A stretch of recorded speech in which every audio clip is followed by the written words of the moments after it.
Hello प्यारे विद्यार्थियों, आपका मेरे एक बार फिर बायोलॉजी ऑनलाइन क्लास है। Biology by Vinod sir from MGHM inter college Maharana एटा में आपका स्वागत है। बच्चों, जैसा कि कोरोना काल में ऑनलाइन पढ़ाई पुनः स्टार्ट हो चुकी है और आपकी पढ़ाई का नुकसान न हो, इस पढ़ाई को सुचारू रूप से जारी रखने के लिए मैं आज आपको क्लास 10th लेक्चर नंबर 1 विषय विज्ञान के जीव विज्ञान का अध्याय 15 यानी हमारा पर्यावरण, आज हम आपको इसका अध्ययन कराएंगे। और आप अपनी बेटा NCERT की किताब जो साथ लेके बैठे हैं, तो जो कुछ ये पढ़ाऊंगा मैं उसमें आप NCERT किताब के अनुसार उसे पढ़ते जाएं, अंडरलाइन करते जाएं। सबसे पहले हमारा पर्यावरण ये शब्द आता है। हमारा पर्यावरण ये है कि बेटा पर्यावरण यानी हमको चारों तरफ से घेरे हुए जो आवरण है, जो आवरण हमको घेरे हुए है उसे पर्यावरण कहते हैं। पर्यावरण जैसे कहते हैं कि अब पर्यावरण दूषित होता जा रहा है, पर्यावरण अच्छा नहीं है, या विकसित देशों का पर्यावरण ऐसा है, विकासशील देशों का पर्यावरण ऐसा है। उस पर्यावरण में कौन कौन से घटक हैं, क्या हैं, इनका हम अध्ययन करेंगे। पहला हमारा घटक है पारतंत्र, जिसे इकोसिस्टम कहते हैं। पारतंत्र बेटा क्या होता है? पारतंत्र जो है यानी वह किसी क्षेत्र का जैविक और अजैविक घटकों के संयुक्त संबंध जो बनता है वो पारतंत्र कहलाता है। यानी किसी भी क्षेत्र के जैविक तथा अजैविक कारक और वातावरण के प्रभाव के पारस्परिक संबंध को जो है पारतंत्र कहते हैं। अब आता है पारतंत्र जो इकोसिस्टम। जो पारतंत्र शब्द था ये कई बार बहुविकल्पी रूप में पूछता है कि पारतंत्र जो शब्द है वो किसने दिया था। तो पारतंत्र जो शब्द है इकोसिस्टम सर्वप्रथम वैज्ञानिक एजी टेंसले ने दिया था। इसे अंडरलाइन करेंगे और लिखेंगे। दूसरा पारतंत्र के जनक, यानी पारतंत्र के जो जनक थे, फादर ऑफ इकोसिस्टम, पारतंत्र जो जनक थे वो थे ओपिओडम। ओडम जो थे पारतंत्र के जनक कहलाए। पारतंत्र के भारतीय जनक यानी ecosystem father of Indian ecosystem, भारतीय जनक जो थे प्रोफेसर R मिश्रा, जिसे बोलते हैं प्रोफेसर रामदेव मिश्रा जो थे, ये भारतीय इकोसिस्टम के जनक थे।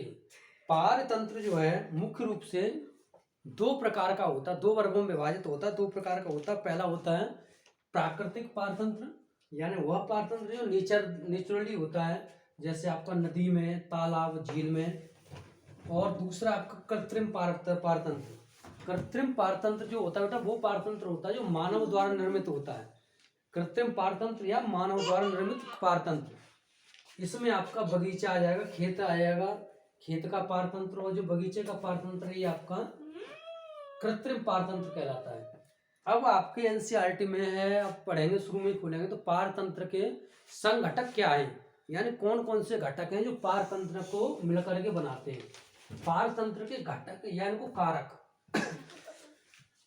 पारतंत्र के बेटा मुख्य रूप से दो घटक हैं, या यानी कारक भी कहा जाता है। पहला जैविक घटक या जैवीय कारक, जैविक घटक या जैवीय कारक।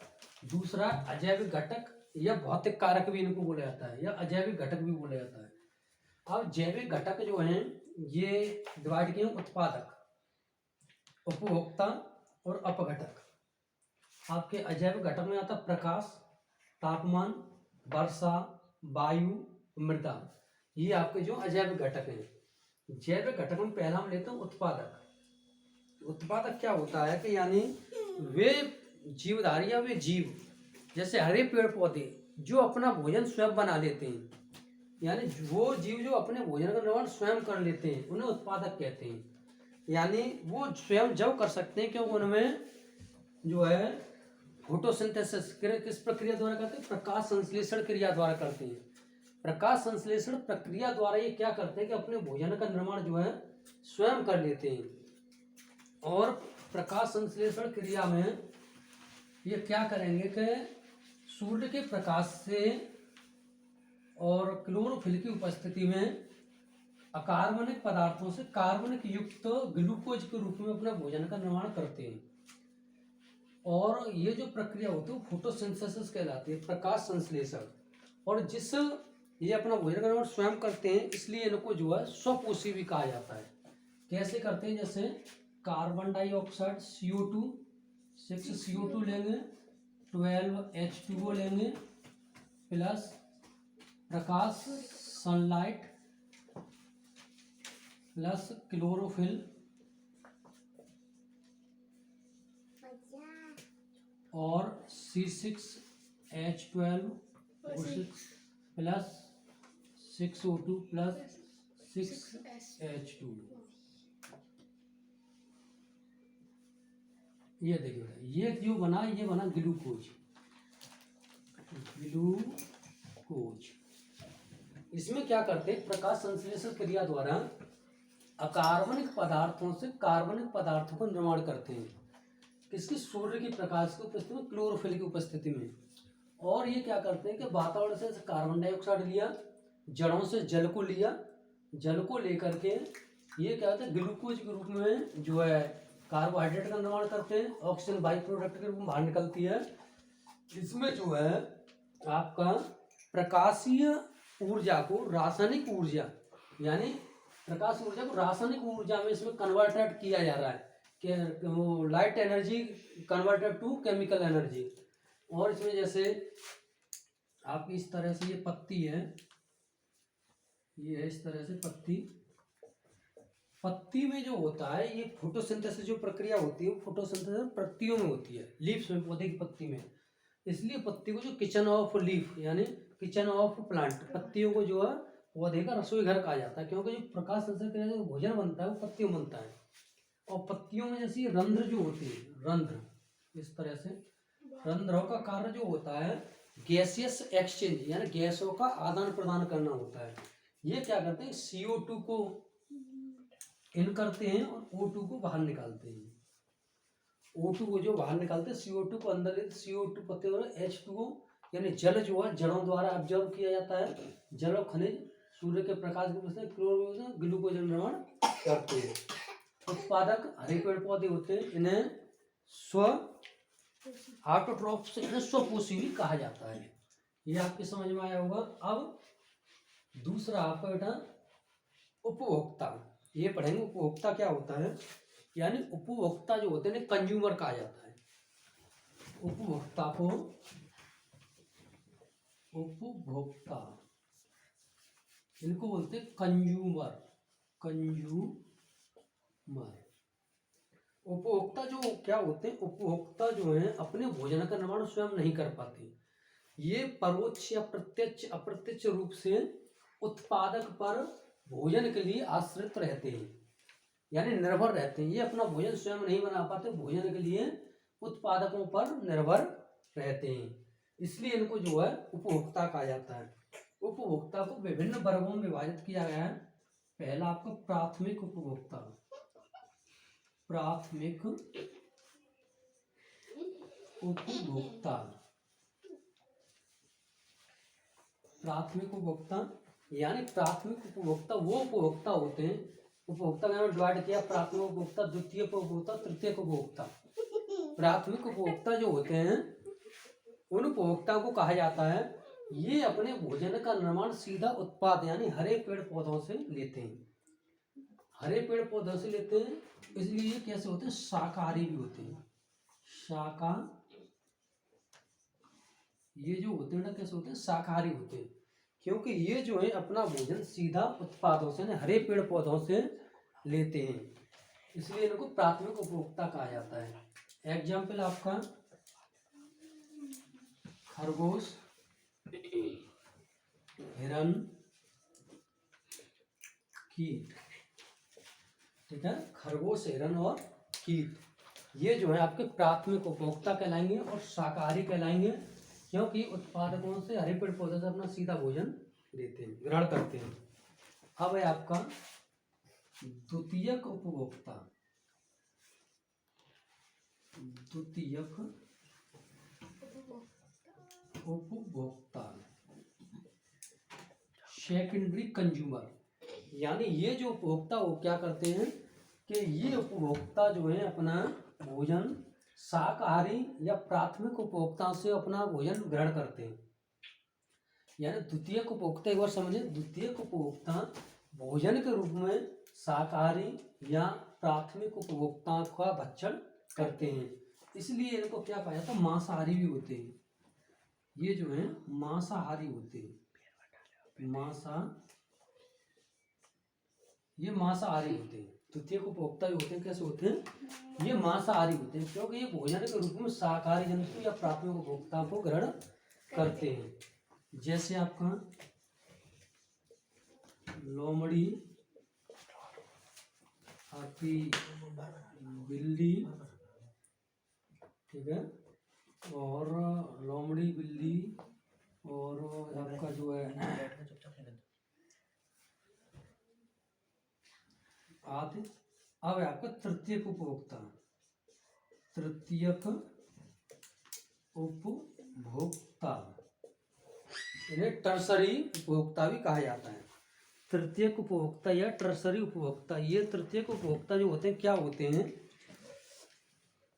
तृतीयक उपभोक्ता जो होते हैं बेटा, ये द्वितीयक उपभोक्ता या मांसाहारी, यानी ये अपने भोजन के रूप में क्या करते हैं, द्वितीयक उपभोक्ता या मांसाहारी जंतुओं को अपने भोजन के रूप में लेते हैं, इसलिए इनको द्वितीयक, इनको प्राथमिक मांसाहारी भी बोला जाता है, इसलिए इनको द्वितीयक मांसाहारी भी कहा जाता है, या द्वितीयक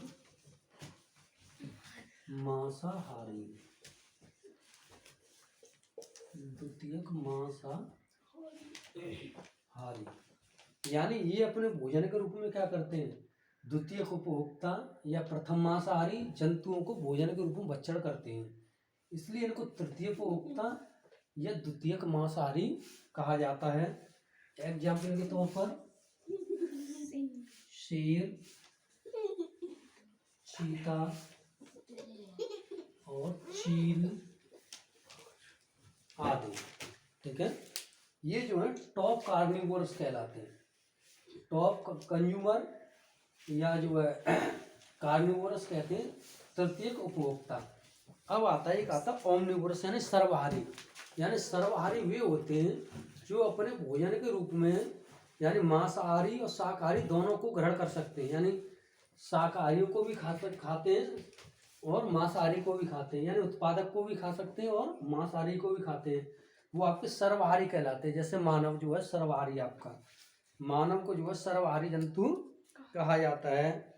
आपका इसमें द्वितीयक उपभोक्ता में आपका लोमड़ी, सांप भी आ सकता है, क्योंकि जैसे हमने हरे पेड़ पौधे आपका इसने खाए, हिरण ने खाया, खरगोश को खाया, सांप ने सांप को खाया, चील ने, तो जो आपके खरगोश जो है तृतीयक द्वितीयक उपभोक्ता कहलाएगा। ये आपके बेटा जो है प्राथमिक उपभोक्ता, द्वितीयक उपभोक्ता, तृतीयक उपभोक्ता, यानी मांसाहारी, प्राथमिक मांसाहारी, शाकाहारी, सॉरी, प्राथमिक मांसाहारी, द्वितीयक मांसाहारी, ये आप जो ध्यान रखेंगे। अब आपके जो है अजैव घटक में बता चुका हूँ, आपके अजैव घटक में आएंगे प्रकाश, ताप, वर्षा, वायु, मृदा आदि, ये जो है आपके अजैव घटक में आते हैं। अब आते हैं अपघटक। अपघटक क्या करते हैं, जो उत्पादक और उपभोक्ता द्वारा जो पदार्थ बनते हैं, जो सड़ गल जाते हैं या मर जाते हैं, डेड डिके हो जाते हैं, उनको छोटे छोटे भागों में तोड़ते हैं, यानी ये क्या करते हैं, जटिल कार्बनिक पदार्थों को सरल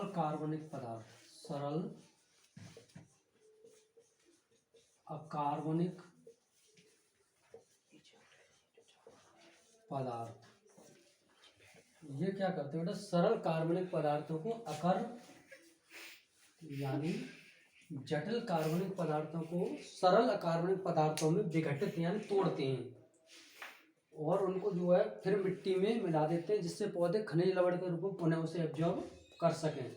ये होते हैं सूक्ष्म जीवाणु आपके और कवक, ठीक है, इसलिए इनको जो है पारतंत्र का सफाई कर्मी कहा जाता है, पारतंत्र का सफाई कर्मी, ये ध्यान रखना बेटा कि पार तंत्र का सफाई कर्मी किसे कहते हैं। ये बहुविकल्प में पूछता है, पार तंत्र का सफाई कर्मी किसे कहा जाता है। इकोसिस्टम यानी पार तंत्र का सफाई कर्मी किसे कहते हैं, अपघटक को। किसको कहते हैं बेटा, अपघटक को। अपघटक को जो है हम पार तंत्र का सफाई कर्मी कहते हैं, क्योंकि ये जो है सड़े गले उत्पादक उपभोक्ता डेड एंड डिके जो होते हैं, मर जाते हैं, उनका विघटन करते हैं, जटिल कार्बनिक पदार्थों को सरल कार्बनिक पदार्थों में तोड़ते हैं, और वातावरण की जो है पार तंत्र को जो सफाई करते हैं उसकी, ये सूक्ष्म जीवाणु होते हैं, इसलिए इनको जो है पार तंत्र का सफाई कर्मी कहते हैं। अब हम अगले जो टॉपिक में, अगले लेक्चर में जो है आहार श्रृंखला, खाद्य श्रृंखला, खाद्य जाल, और आपका जो पोषी स्तर और जैव निम्नीकरण, अजैव निम्नीकरण के बारे में हम अध्ययन करेंगे। लेकिन सबसे पहले हम जब इस टॉपिक को पढ़ेंगे वो हमारे समझ में तभी आएगा। धन्यवाद।